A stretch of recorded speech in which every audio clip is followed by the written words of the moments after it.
All right, we're live. Hello, everyone. Welcome to the Pastrami Nation podcast. We lost Christian.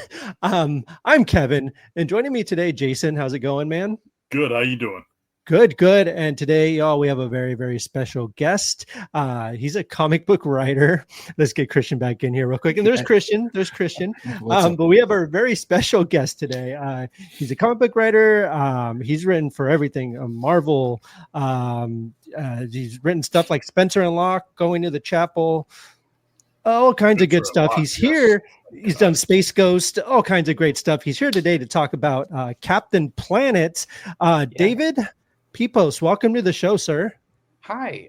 Thank you guys so much for having me. I'm so excited to catch up with you guys. And excited to talk all things comics with you tonight.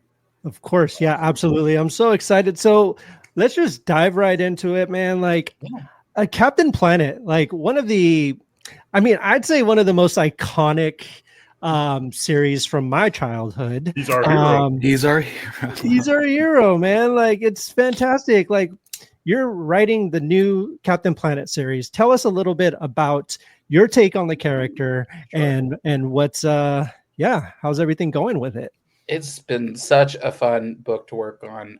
Captain Planet's actually been my white whale for about a decade. I pitched this book to just about every publisher in the industry.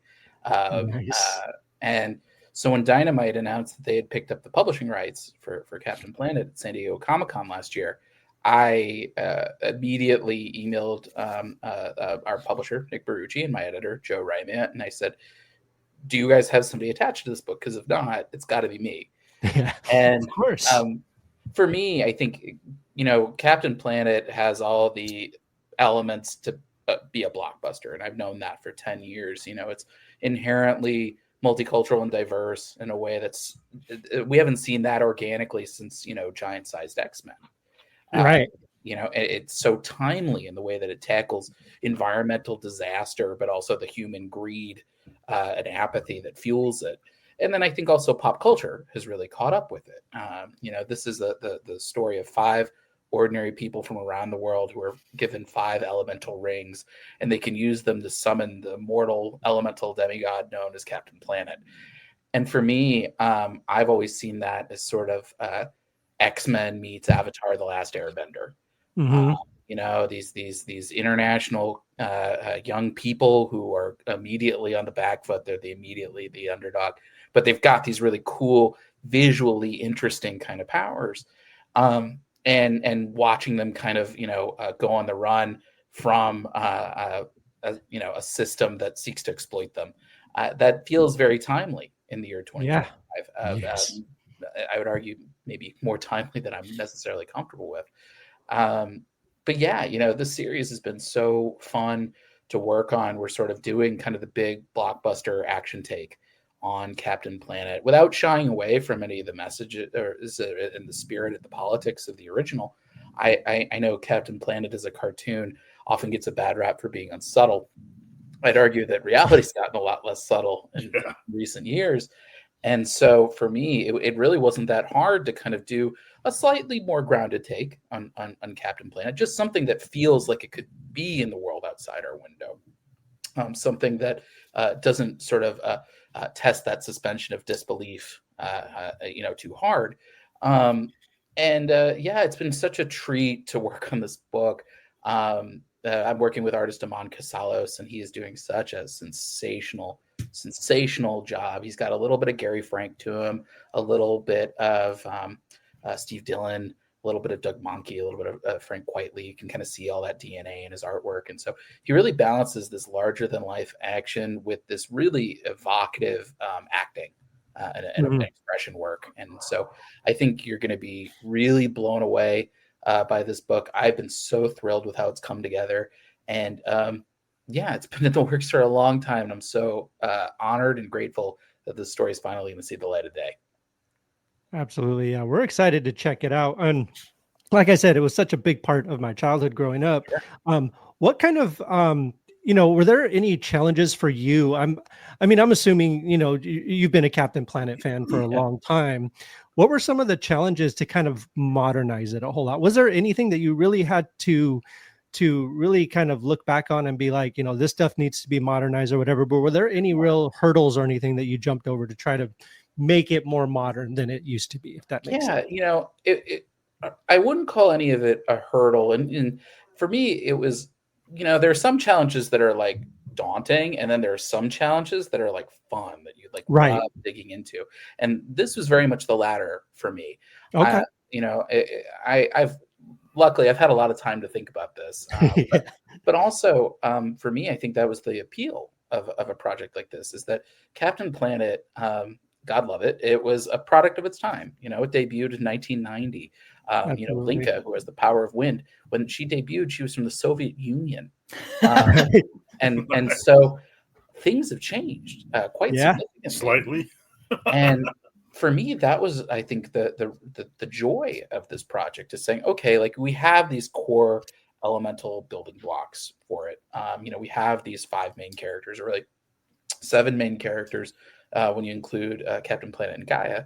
And it's okay, how would that look in the year 2025 versus the year 1990? And that was really kind of the guiding principle for all of this, was just figuring out new ways to either modernize everything, or figuring out ways to make these characters even more immediate to the various facets of the environmental conversation, or just finding ways to, I think, even push the envelope further in Ted Turner and Barbara Pyle's original vision, which was really to make this as diverse and inclusive as possible. And I think that's something that really speaks so strongly to me for a series like this.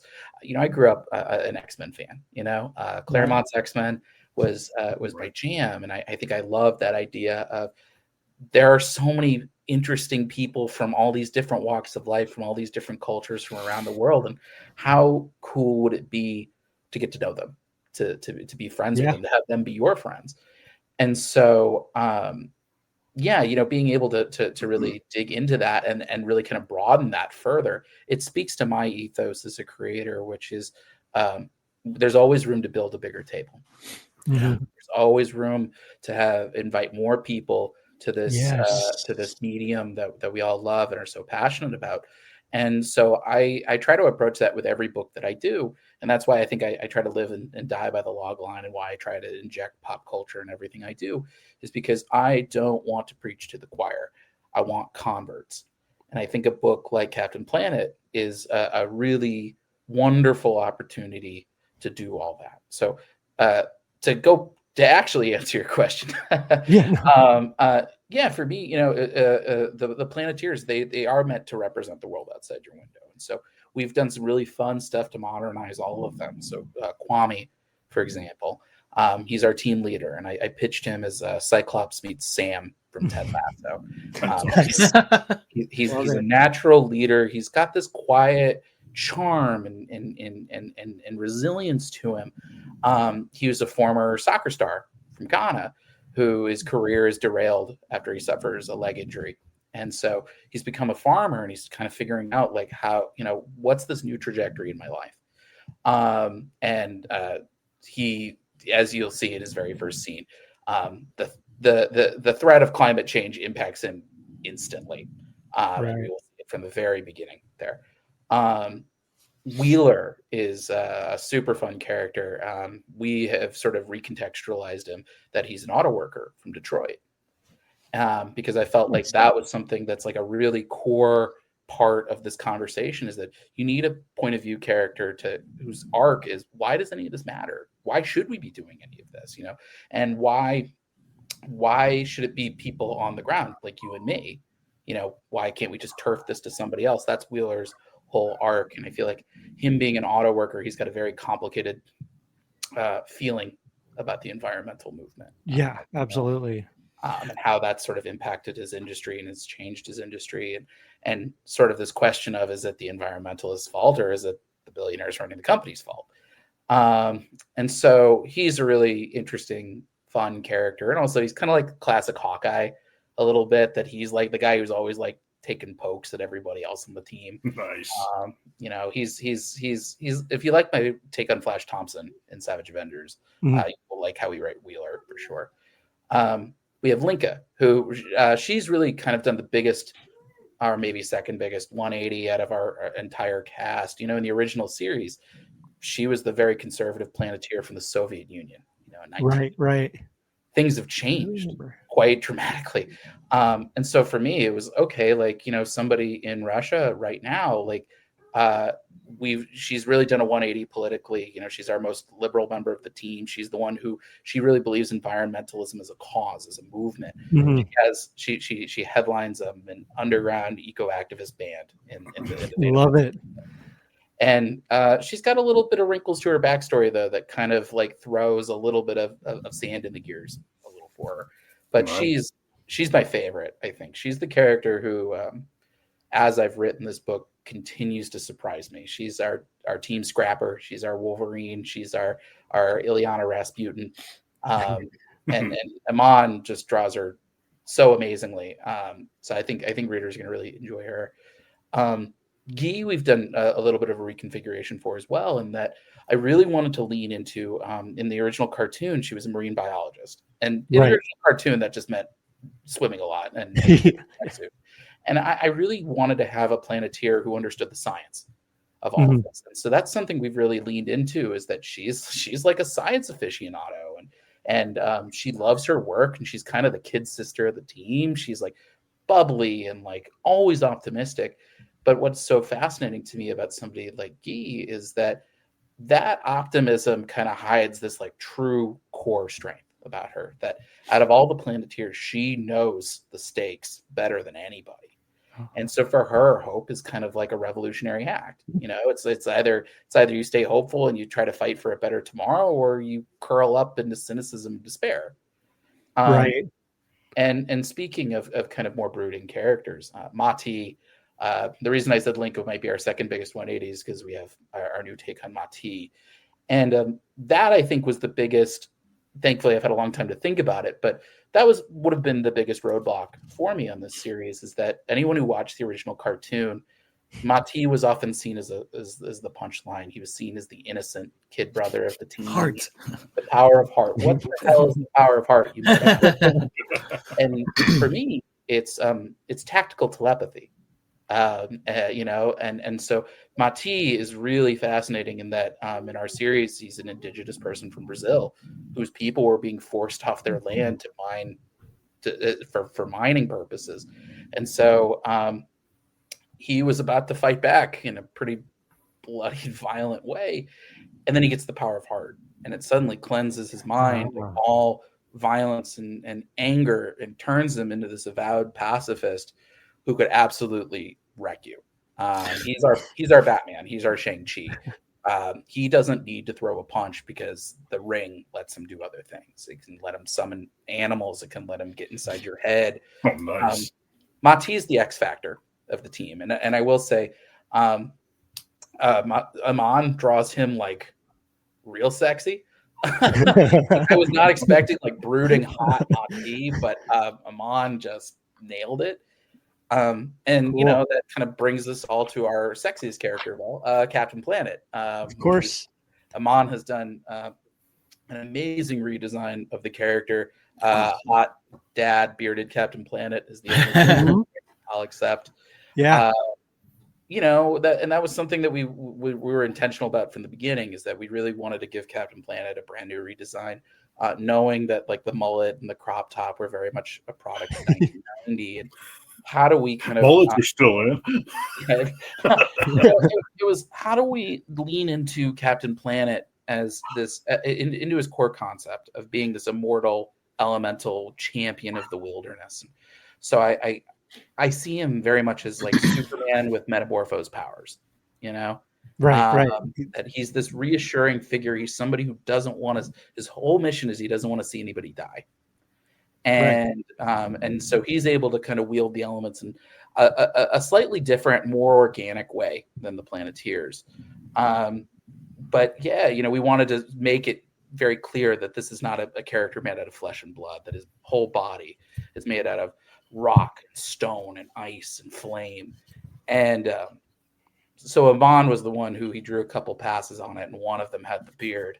And everybody, me, my editor Joe Ryman, everybody at Warner Brothers, we were all like, that beard, it's got to be the beard. And I think beyond sort of as like a bold design choice, in the way that like say Absolute Batman is super jacked, or Ultimate Peter Parker has his beard. I think beyond sort of planting our flag visually, I think it really does speak to Captain Planet as sort of this fatherly mentor figure. That it's a real balance in our storyline, that the spotlight really is, this is the Planeteer story, but Captain Planet is sort of their weapon of last resort, and finding ways to kind of like keep him included in the story without him overpowering it. I like this idea that Captain Planet is sort of like Earth's dad. Yeah, I love that. That's awesome. That he's looking to defend us, and that he doesn't take it personally, even when some of the people he's trying to defend are the ones that are trying to wreck the whole planet. So it's been a really fun. Oh, and actually, I forgot. There's one other character, Gaia, who we've done a nice update for as well.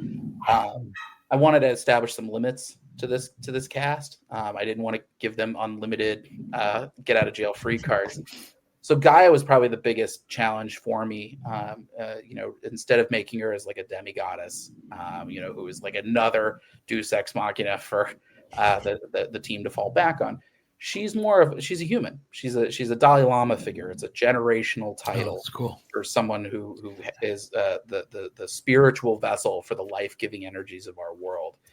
And I really enjoy that, because like we're able to not only kind of put a human face on it and really speak to, I think, the core symbiosis of Captain Planet, which is it's him and human beings. But I like the fact that we've opened up the gates that like Gaia can have like a more human relationship with these Planeteers. She's right. They're similar ages, and the idea of her being kind of this middle ground, that she's human, but she's also got like her foot in this sort of almost supernatural world. I think makes for like an interesting dichotomy, and I think will make for some really interesting character dynamics for them down the road. Yeah, no, absolutely. So yeah, I mean, I think it's great that a whole new generation is going to be able to discover Captain Planet. I'm very excited to like have my kids read this book, because like I try to show them a cartoon from the 90s and they care less, right? But it was such a the original show was such a it really blurred the lines between, back then it was like, you had the educational stuff on PBS and you had the more fun action stuff on regular television. Captain Planet kind of blurred the lines, where it was very educational, but also very entertaining at the same time, right? It was that edutainment, as they call it. So I'm very excited for other kids to be able to discover that and learn a lot. Not just, I learned a lot about my, being, activists, but wanting to do something, wanting to go out there and fix things that were wrong. And I think right now, especially right now, is the perfect time for characters like this to exist. Thank you. And I think that's incredible. And I think kids are going to see this, and hopefully they're inspired to really change things, and not just for them, but for others around them. I think it's fantastic. I think we live in a time where empathy is hard to come by. Well, absolutely. And for me, I think that's kind of the core thing that I'm trying to do with this book. Is there are other smarter writers than me who are really able to, I think, dive into the politics of a story. And for me, I'm very aware of my position that, I'm a straight white guy. I'm Jewish, but that means I pass, Right. And so for me, my goal is to just how can I build a bigger table, and how can I write a story that reminds people that we're stronger together than we are apart. And that you don't have to distrust somebody because they come from a different walk of life, that we have more in common than we have differences. And that's something that I've wanted to do in my work. And this is sort of, I think, the best opportunity I have to do that. And I know I'm not gonna, I'm not curing cancer here. I don't think anyone Right. read No. Captain Planet and change their whole life, but I do think that, especially in my position as a comics writer, my sphere of influence is incremental. Right. It's not the big swings. It's the gradual push. And so I think having a book that we can, platform Yeah. diverse characters and have in every story, we're able to kind of say, oh, hey, like this is, environmentalism. I get it. It's not sexy in the real world. But like But it's important. it affects us. I live in Los Angeles. We just had our wildfires. I was in New York during Hurricane Sandy. My parents live in the Midwest. They have record temperatures. This is a disaster movie that we're all extras in. Right. And so I was surprised. Dynamite and I we spoke about this book shortly after New York Comic Con last year. They made me a pitch offer, and I turned in my outline the week before the election, and I got greenlit. I think it was a day or so after the election, and then we announced the book the day after the inauguration. And seeing the response to it has been so overwhelming. And it's like I said before, this book feels timelier by the second. Not always in the most comfortable way, but I do think that these are the characters, these are the heroes of the moment, and I think Captain Planet has been so overlooked for so long, but there are a lot of people out there who, if you said that a Captain Planet villain did this, Right. I wouldn't feel too far afield, and so I Not do at think all. that I certainly feel like, in the world's most twisted way, this is a right place, right time kind of book. Yeah. And Amon and I are really putting our hearts and all four other elements into this one to really make sure that we live up to this book's potential. Absolutely. I really was super curious about, like, I mean, you've explained kind of everything. I was curious if this was going to be like an X-Men 97 deal where you're just picking up, or if it's a reboot. This is a reboot. Clearly awesome, So, by the way. Similar to my run on Space Ghost. If anyone is watching and likes what I do on Space Ghost, I think you're going to dig this book. This is brand new continuity, so you don't have to watch the original cartoon in order to appreciate what we're doing here. But if you are a diehard fan, like I said, we're going to have all the classic characters. We're going to have a bunch of the classic villains.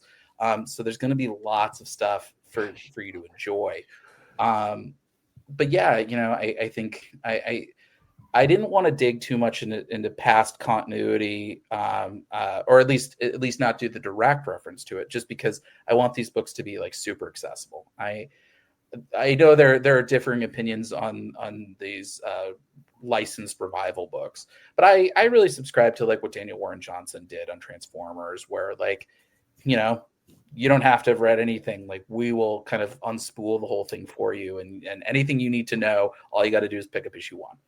And so, and I think for me as a writer, that offers a lot of freedom, and that way I'm not handcuffed to like, right. Oh, well, in season 6 of Captain Planet, they did this thing. Right. It really is the best of both worlds, where I'm able to cherry pick from these bits of continuity, and saying, okay, like a character like Loot and Plunder, who's our big villain of this origin storyline. It's easy to kind of recast him as sort of an Elon Musk ruthless billionaire figure by the name of Lucian right. Plunder, and sort of the Loot and Plunder is just what all the protesters call him, or our take. Yeah, Argos Bleak, where he's sort of like an Eric Prince Blackwater kind of private mercenary type, or Duke Nukem, where Amon Casalos just showed me his new design on that. It's so killer. It's so good. How do we take a character like that, who is so fantastical in the original cartoon, and how do we maintain that elevated spirit, but also just something that could be a little more plausible in today's world? So yeah, doing all these things, it's been such a treat. I'm a big believer in a lot of these. If any of these properties have this kind of staying power, like Captain Planet or like Space Ghost or like Speed Racer, clearly the bones are there for some like really good, relevant storytelling using today's storytelling sensibilities. And so I feel so privileged to be able to be the guy who gets to write these things. And these books, surprisingly, no one's more surprised than me. They've been the most fun books of my whole career, and I think it's the level of freedom that I'm able to get writing them, that I'm able to take all these amazing lessons that I've picked up, in my creator-owned work and my Marvel work, and really kind of taking all the best of both worlds and putting them into this kind of book. David, I just met you. This is the first time meeting you. I haven't read a single page of this. Obviously, it doesn't come out till like next month. Yeah. I can't think of a better writer who would be like a better fit for Captain Planet. I'm so excited to read this. Like, I love that you're treating this with so much reverence. And, like, I think this is going to be like, fast forward a few years, and this is the thing that people will refer to when they think of Captain Planet over the cartoon. You know what I mean? Yeah. Like, this is like, dude, you've got to read the Dynamite comic. Like, I'm so excited, and we're the ones who are privileged to have you writing this. So thank you to hear all of this. I'm so excited. Oh, absolutely. Just from Space Ghost or what, Spencer and Locke. I mean, this just tells us we're in store for something good here. You've been there from the beginning, so I appreciate you. No, it's very kind of you guys. For me, this is my astronaut job. I always say I've tried every stable job. I can't say I was necessarily great at them. This is like, comics was like the first job that I ever did that I was like, maybe I have the potential of being decent at this. And so for me,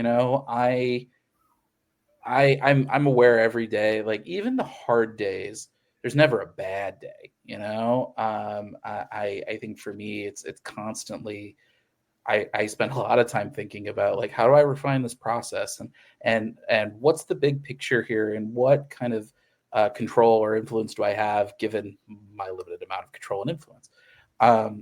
But I think that overthinking tendency, it really pays off for a book like Captain Planet, where my secret for books like these is that I'm more drawn towards characters that I see with potential. That's my secret, is it's much easier for me to write those books than if I wrote a short with Spider-Man, and that was like the most terrifying thing I'd ever done. Because, that guy's my hero. But I think to have that slight degree of separation, to love a character for knowing what they're capable of, for knowing that like that untapped potential, that's the most fun. Those are the assignments I really gravitate towards. And that's why, like, I've got a list of pitches in my back pocket for if the time ever comes. And I think these books, by virtue of them being underestimated, I don't know, I feel a little bit of a kinship there. I love being underestimated. It means that it's that much easier for me to make people happy and really subvert those expectations. And so you see something like Space Ghost, you see something like Captain Planet, you see something like Speed Racer, where somebody's like, oh, I haven't thought about that in a while. And that's exactly what I want to hear, because I plan on changing all that for you. I love that. Speaking, I've told you this before, but I'll say it again. I love Spencer and Locke. It's one of my favorite comic series of all time. Not just one of my favorite of yours, but I just love it. Any more chance of any more Spencer or Locke? Yeah, so the full disclosure is we got to get the rights back to that. Oh, okay. I without sort of going too deep into it, but I think you and your viewers deserve to know. We've had issues with Action Lab, the publisher in that book. We haven't been paid in a long time. Gotcha. There's money that they have misspent that is owed me and my creator, George Santiago Jr. Yeah, and George is great. We have attempted to sue for the rights back. Okay. We're sort of regrouping. a little bit, since that suit was tossed, purely on a technicality basis and not based on the merits of the actual case itself. It was just the judge saying that like this shouldn't be a class action suit because of the varying contracts. And so for me, and George and I were in lockstep on this one. We would love to do a volume 3. We need the rights back. Unfortunately, Action Lab and the publisher have proven to be obstinate, perhaps even spiteful, in terms of holding on to those rights, despite the fact that the publisher doesn't really exist anymore. And so I would love to do a third volume. We have plans. We just have to get those rights back. And so we're we're figuring out our options on that front. But given the workload that I'm doing, making sure that that everything comes out at the level of quality that I need it to. There's no plans at the moment, but I truly hope that changes because yes, we've had a third volume planned for a long time, and unfortunately, COVID kind of delayed everything, and then Action Lab not paying us delayed it even further. Understandable. Well, thank you for being honest with us and telling us that. We really appreciate that. So just real quick before we go, I just have a quick question. Speed Racer. Yeah. Hello, Speed Racer with a passion. I'm also a passionate fan of the Wachowski adaptation of Speed Racer. I think it's great. I think it's a lot of fun. What was that kind of like working on Speed Racer? Something that had been around, obviously, like Space Ghost. You had Space Ghost. Yeah. Speed Racer. Was Speed Racer something that you were going after, or was it something that just kind of happened? Well, so the way that wound up happening, it was I've done work with Mad Cave Studios for a little while now. I did my book with Alex Cormack, The Devil That Wears My Face. If you haven't checked that out, Devil That Wears My Face. I love that book. Devil That Wears My Face, guys. It's incredible. It's great. That one flew under the radar a bit, and I do regret that. But I had such a good time working on that book and working with Alex and working with folks at Mad Cave. And so Chaz Pangburn, an editor over at Mad Cave, he and I have talked for a while since then about doing more work. And he's brought up other licenses for me in the past, and either based on like my schedule or I wasn't familiar with the license, or like it didn't, maybe it just didn't quite click with me. We hadn't found anything. And at San Diego Comic-Con last year, I was doing a Devil That Wears My Face signing with the Mad Cave booth. And Chaz pulls me aside. He goes, listen, so we've been working with Tatsunoko Productions on Gotcha Man, and it's been very successful for us. And so we haven't announced this yet, but we're going to get the rights to Speed Racer. And that's so cool. Would you be interested? And you might know this having read my work. I love car chases. I love seeing how you can do a genre or a type of sequence that is so rooted in movement in a static medium like comics. And you see the best of them. You see Trad Moore on Ghost Rider. You see David Aja on Hawkeye. George Santiago Jr. on Spencer and Locke did an amazing car chase and then motorcycle chase in the second volume. I love fitting those in wherever I can. And I did it with a little bit in Scout's Honor, a little bit in the OZ. The Devil Wears My Face has a big carriage chase sequence. And so the idea of, and that Mad Cave offered me a long runway, 16 issues, that includes the free comic. Wow. Nice. So I was like, oh, okay, like 16 installments of car chases, that rules. Yes. Yeah. Do that. So, I that really that felt like one of those offers that like you can't turn down. It's a sports comic in an industry that often isn't supportive of those, but I think the Speed Racer name, the cultural cachet, that and having a publisher that is generous with the runway as Mad Cave and is supportive with the runway, that means we can go the distance and we can tell a really cool long form story. Yeah. Similar to Space Ghost, it's brand new continuity. So you don't have to have watched the show. We will introduce all the just about every viable character piecemeal. So you don't we've got cool twists on all of them, and it's going to be done primarily in Done in 1 and Done in 2 stories. So they're very easy to jump in if you've missed anything. It's very easy for retailers, if you're watching, to kind of hand sell these books. I'm working with artist David Tinto on the book. Nice. He is sensational. You might know him from his work on Ultraman over at Marvel. Mhm. You might know him also for his Commanders in Crisis with Steve Orlando. He and I worked together on a chapter of Avengers Unlimited a few years back. And, Nice. I've been a big fan of his work, and we reconnected at New York Comic Con, and I mentioned that I was working on Speed Racer, and he seemed very interested. So as we were staffing this project, I mentioned it to my editor Chaz. I said, David is really sensational, and I think he'd be a great fit for this book. Yeah. What do you think? And so, yeah, I'm really happy with how it's coming together. We're still in the very early stages Right. of that book. We've just wrapped up production on our free comic book day issue.